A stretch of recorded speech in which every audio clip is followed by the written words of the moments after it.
Bom dia, Paulinha. Tudo bom, queridona? Bom dia, Edgar. Tudo bem? Tudo beleza. A gente vai antecipar, né? O que temos pra o Dia hoje? Internacional da Mulher acontece no domingo. Ainda não temos Morning Show no domingo. Que pena, né? Gostaríamos tanto também de estar ao vivo domingo aqui na Jovem Não Pan. dá ideia. Fala aí, nem brinca. Não é? Tem uma então, reprise hoje aí. a gente vai antecipar um pouco essa data.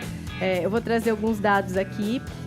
Você sabe que esse ano a ONU estabeleceu como tema Eu sou a geração igualdade, concretizar os direitos das mulheres.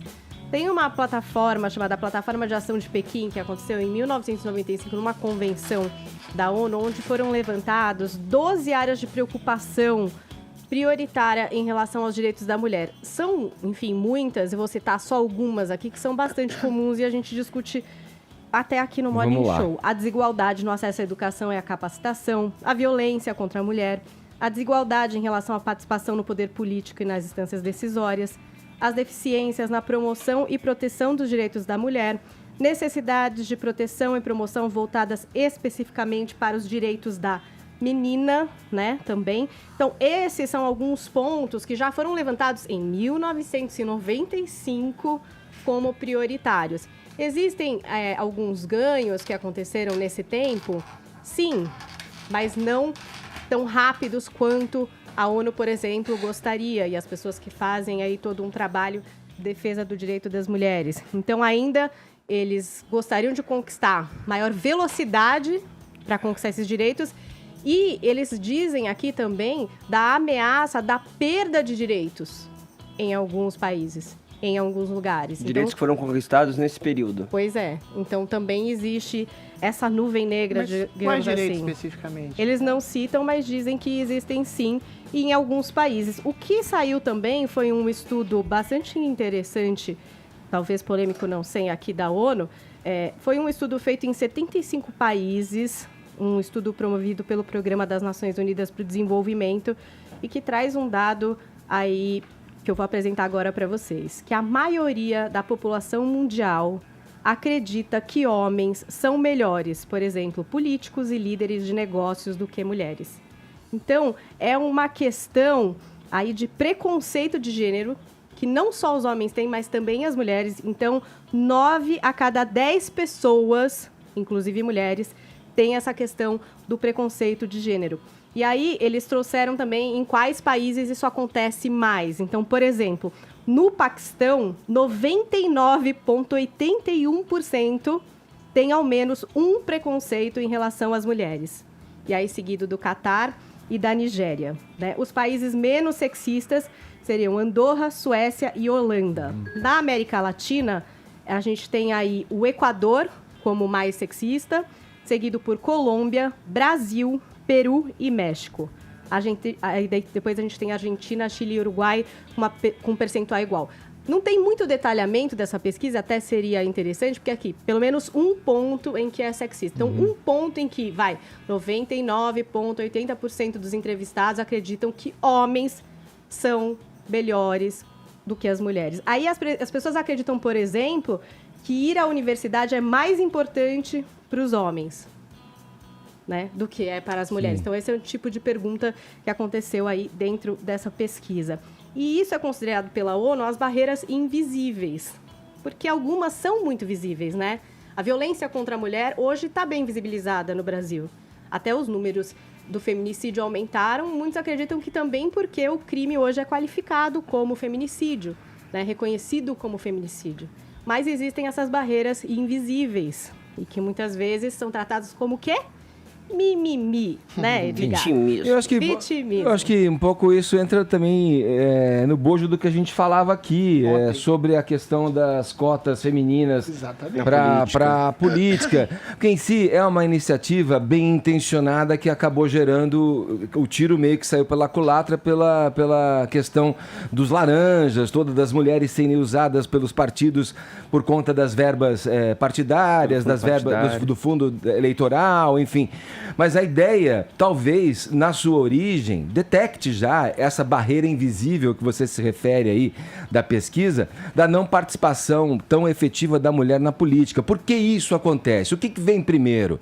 Porque ela quer ser enfermeira, como a Adriles falou? É biológico? É biológico? Ou porque realmente a sociedade como um todo tem esse cunho machista, paternalista, já de sempre arraigado, que faz com que a mulher nem enxergue essa possibilidade de ser cuidadora, assim, Adriles, na política, que abarca todas essas possibilidades de cuidar das pessoas e da população, né? Olha, aqui eles falam disso, que são barreiras legais, mas também muitas vezes culturais. Sim. E o administrador do Programa das Nações Unidas para o Desenvolvimento, aqui em Steiner, também aponta a educação como um caminho para diminuir as práticas discriminatórias. Sabe que hoje a gente vai fazer às 14h no LinkedIn da Jovem Pan.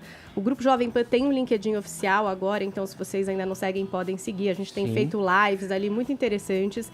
E durante todo esse mês, a gente vai fazer o especial Dia da Mulher Jovem Pan lá no LinkedIn. Hoje eu vou mediar uma conversa entre a nossa diretora de marketing, Claudine Baima, a Fernanda Ortiz, que é a nossa diretora de conteúdo e operações de TV aqui, a Marcela Marque, que é gerente comercial, e a Denise Campos de Toledo, que é jornalista e a primeira mulher a apresentar o Jornal da Manhã aqui na Jovem Pan.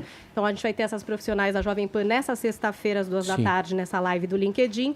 E nas próximas sextas-feiras, a gente vai receber executivas, empresárias de outras áreas e outras empresas para trazer um pouco da sua experiência aí para compartilhar com vocês. Vocês podem participar da live com perguntas, vai ser muito legal contar com vocês.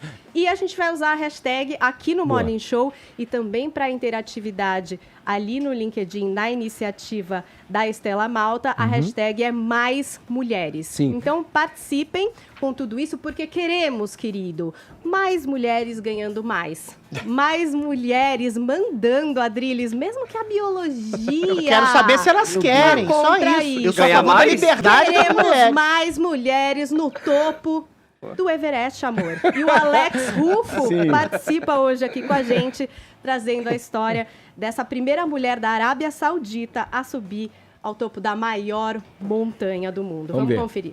Depois da manhã, a gente comemora internacionalmente, ou seja, globalmente, o Dia Internacional da Mulher. Então, por isso, eu estou aqui na pista de Marrakech, no Marrocos, para conversar com uma grande atleta e que ocasionou grandes disrupturas, principalmente dentro do mundo árabe. We are here with Raha Moharak. Eu estou com Raha Moharak, que se tornou mundialmente conhecida por ter sido a primeira mulher da Arábia Saudita a escalar o Monte Everest.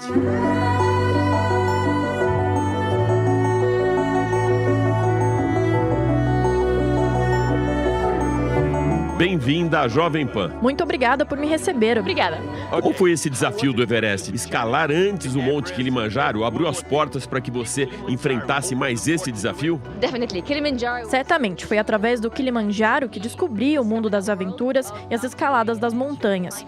Eu nunca imaginei que uma montanha mudaria a minha vida radicalmente.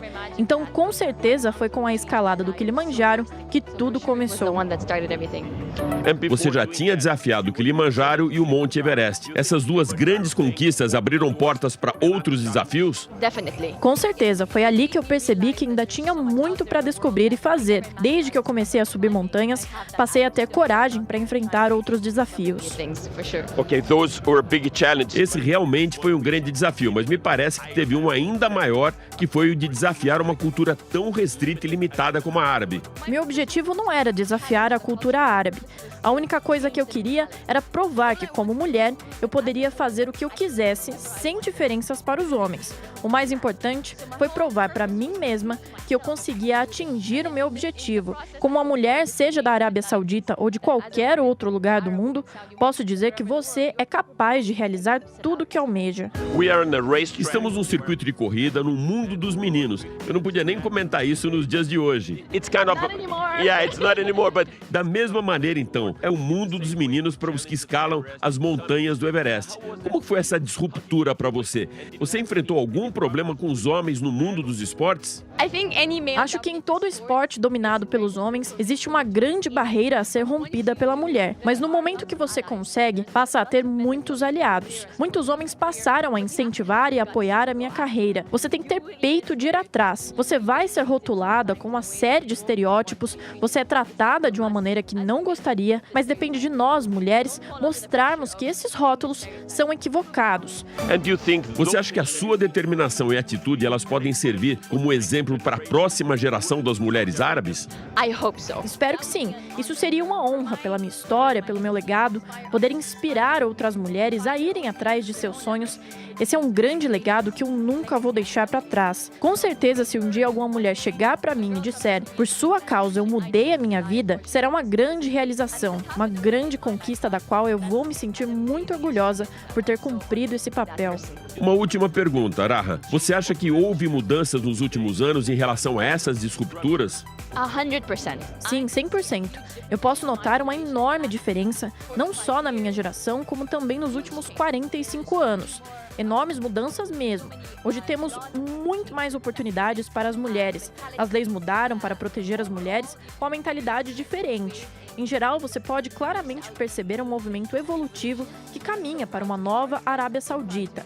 Sinto-me muito orgulhosa por fazer parte desse movimento e por servir de exemplo e esperança para que essa nova geração olhe para frente e diga: se ela conseguiu romper essas barreiras, eu também posso. Sou muito positiva e que já demos uma grande caminhada para essa mudança. Eu vou pedir então para você agora deixar uma mensagem para as mulheres brasileiras, usando como exemplo as suas conquistas nesse universo que para muitos ainda é considerado o esporte dos meninos. Primeiramente, amo o Brasil. Já estive uma vez por aí e quero voltar. É um povo muito legal, com uma história cultural bem interessante. Como uma mulher árabe da Arábia Saudita, que deu um jeito de estar no topo do mundo, que deu um jeito de tocar o céu, garanto pra você que pode ser difícil, mas que você é capaz de chegar onde quiser com as conquistas que você planejou pra sua vida. Boa sorte. Thank you very much. Obrigada. Daí, legal, hein? A matéria do Alex Ruffo pra gente aqui, trazendo esse perfil da escaladora. Quantas as mulheres não vão vão buscando um posicionamento, seu espaço em esportes originalmente considerados dos homens, né? Me lembro aqui, falando em esportes, já que eles estão no autódromo, as irmãs Carvalho, né? Se não me engano, Simone Carvalho, uma atriz das antigas ali, que corriam em Fórmula Truck, quer dizer, uma situação, uma posição inusitada ali, né?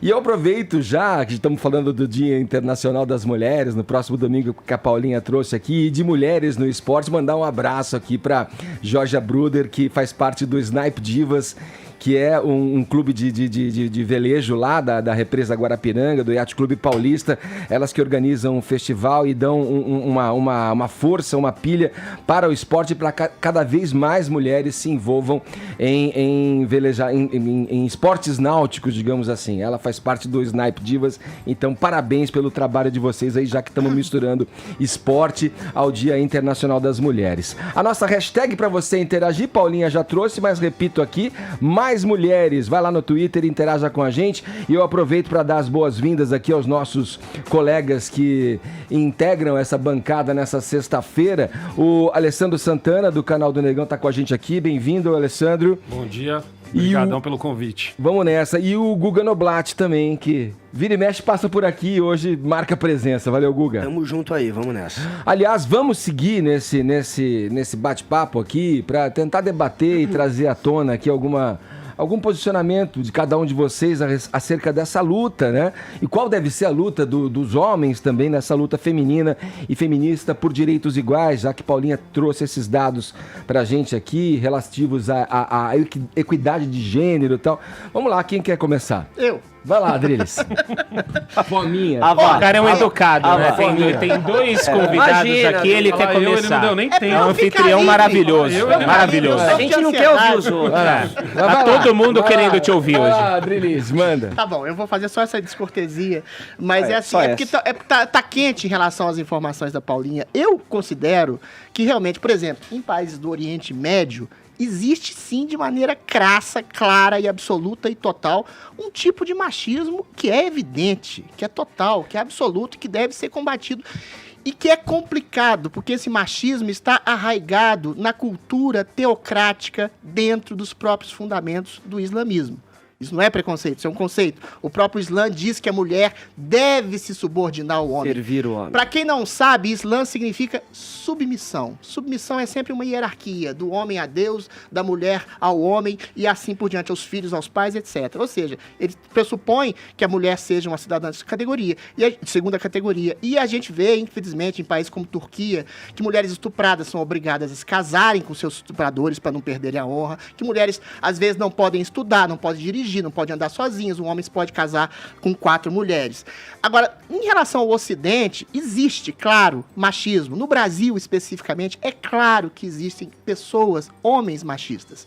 Mas eu discordo fundamentalmente que o Brasil seja uma sociedade patriarcal e eminentemente machista. Olha, só aqui, para vocês terem uma ideia, homens são 90% dos mortos por homicídio, são 30% dos universitários, a Paulinha falou das universidades, as mulheres constituem hoje 70% da população universitária, homens são 80% dos moradores de rua, trabalham com empregos pesados, minas de carvão, lixeiros e cobradores, e morrem 10 anos mais cedo, em média. Calma, deixa eu terminar. Não, peraí. Eventualmente, eu acho que a gente tem que lutar, sim, pela agregação dos gêneros, pela agregação dos sexos, para além de uma luta feminista, para além de uma luta sectária, identitária, a gente tem que lutar por uma luta humanista, deixar as mulheres fazer o que elas quiserem, não encher o saco, apontar os assassinos, os feminicidas, que existe, sim, esse é um crime tipicamente machista, de homens que matam mulheres por ciúmes, mas são exceções.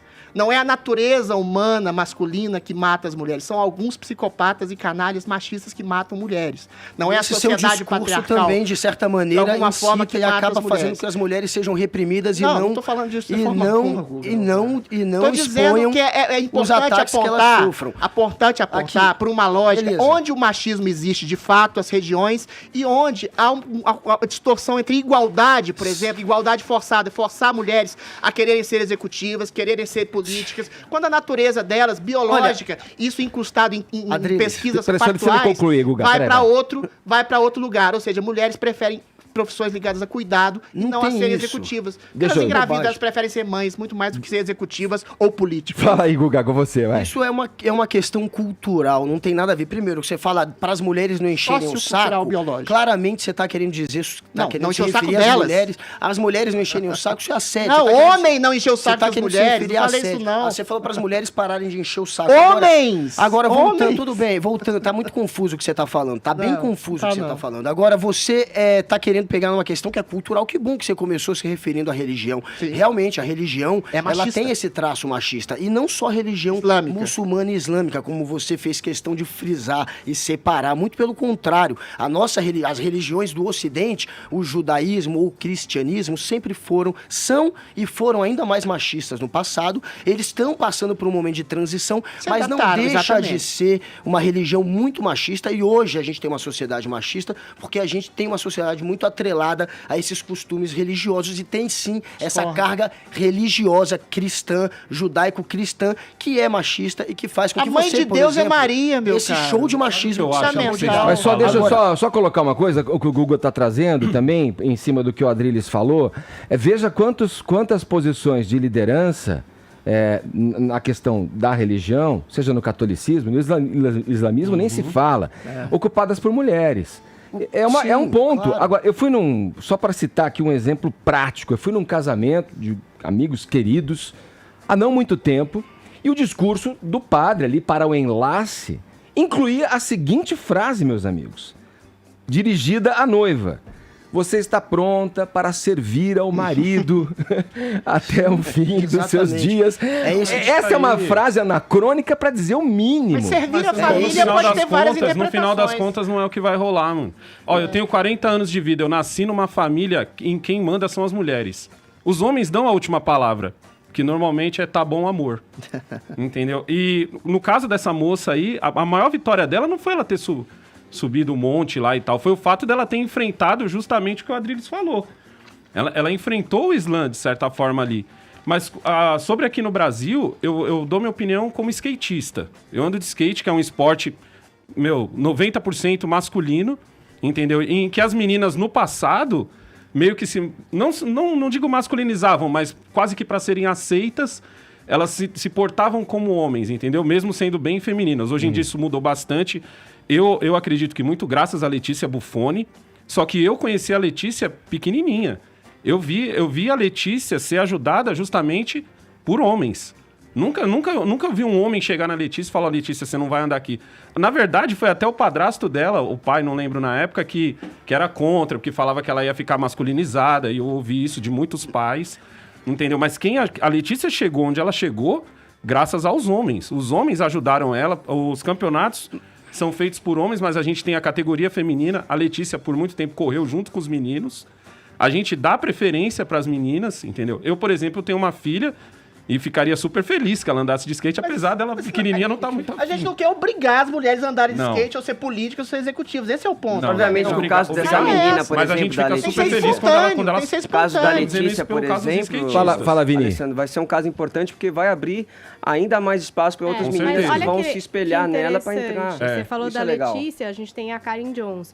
A Karen foi ouro no X Games, né? Uma skatista bastante famosa hoje, até uma influenciadora, até de maternidade, porque depois ela é mãe também e tal. E ela já contou muitas histórias. Por exemplo, que ela usava a faixa apertando o peito para não perceberem que ela era menina e ela não passar por esse tipo de coisa. E ela... Foi isso, o X Games, gente. Não é alguma coisa tão no passado, não. Tá aqui. Ela foi vítima de abuso sexual nos Estados Unidos, assédio no Brasil. Ela foi chamada de gostosa por centenas de caras quando ela estava só participando de um campeonato de skate. Mas é uma regra ou uma exceção? Não, é muita exceção. No caso da Letícia... Mas acontece. Eu acho que é engraçado quando a gente ignora... Ela é adorável. Olha, mas falando em exceção... Mas nos Estados Unidos, falando em exceção, participação do o Adriles, ele foi tão desonesto no início do comentário dele que ele falou que 90% dos homicídios são referentes a homens. Sim. Mas não é porque ele é homem que ele é morto. Ele tá morto por qualquer outra situação. Isso não é desonestidade, Feminicídio, você é morta porque você é mulher. E o aumento... aumentou o feminicídio no Brasil. Deixa eu dar esse dado, Guga. Deixa eu dar esse dado até porque... Isso sim é um dado. Isso que você falou não tem nada a ver. Não é desonesto, é fato. 90% são homens. Mas não é porque é homem. Sim, eu concordo plenamente com você. É justificativo de um machismo, o cara que mata a mulher por ciúme. Eu falei isso. Vamos com o dado, vai lá. 3.739 homicídios dolosos de mulheres em 2019, o que é uma redução de 14% em relação a 2018. Porém, deste total... 1.314 mortes foram por feminicídio, que é o maior número já registrado desde que a lei entrou em vigor em 2015. É lógico que feminicídio é fator direcionado do machismo. Importante, claro. Mas 90% são homens que morrem. Mas não por serem homens. Aqui no Brasil, sim, as mulheres são mortas por serem mulheres ou não conseguem emprego ou têm um salário menor. Não, essa é a realidade. Isso é mito. São 536 mulheres agredidas por hora. Fatores de desigualdade salarial implicam em variedade na formação da família. As mulheres são mães, elas param nos empregos. Claro, tem toda uma questão. Elas interrompem a carreira. Aí você faz uma equação média. Mas é lógico que a mulher, porque ela tem outras opções que os homens, elas morrem tem uma desigualdade salarial. Não é uma questão de machismo endêmico. Morrem mais, elas recebem menos. Você pode procurar justificativa os homens morrem mais cedo. Agora, se você for pegar engenheiras, por exemplo, elas recebem 40% ou 50% a menos. É muito difícil justificar que isso é um dado. É mentira. Isso é um dado. Mentira elas que você interrompem paulatinamente as carreiras, porque elas têm famílias, elas mudam de carreira. Isso é Thomas Sowell. Thomas Sowell tem um ensaio brilhante sobre isso, que ele fala exatamente essa diferença. Olha, o homem, ele tem...